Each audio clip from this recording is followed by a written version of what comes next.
चालू आहे ना? हो.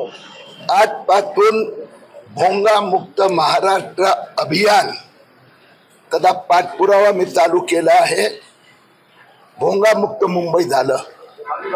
मुंबई पोलिसांनी 15 बेकायदेशीर भोंगे मशिदीवरून खाली उतरायला लावले. आता महाराष्ट्रात पण ठिकठिकाणी मशिदी कोणत्याही प्रकारची परवानगी न घेता दिवसात रोज 5 वेळा मुंबई उच्च न्यायालयाचा निर्णयाचा भंग करतात. मी SP साहेबांना विनंती केली आहे की मुंबई कमिशनरनी जशी मोहीम राबवली तशी आपण बुलढाणा जिल्ह्यात राबवावी. जिल्हाधिकारी कडे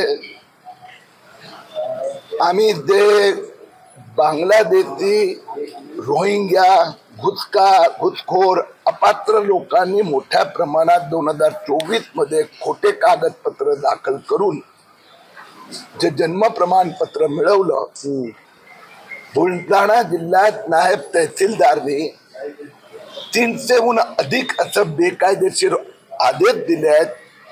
ते रद्द करण्याचे मंत्रालयाने निर्देश दिल्यानंतर आजपर्यंत एकही या 1300 लोकांचा प्रमाणपत्र परत घेण्यात आलेलं नाही.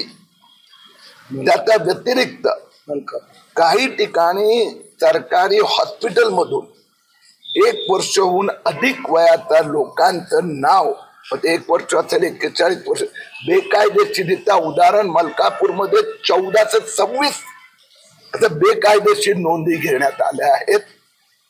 जिल्हाधिकाऱ्यांना आम्ही सांगितलं ती फार गंभीर बाब आहे. त्यांनी मान्य केलं आहे की आजपासून ते डे टू डे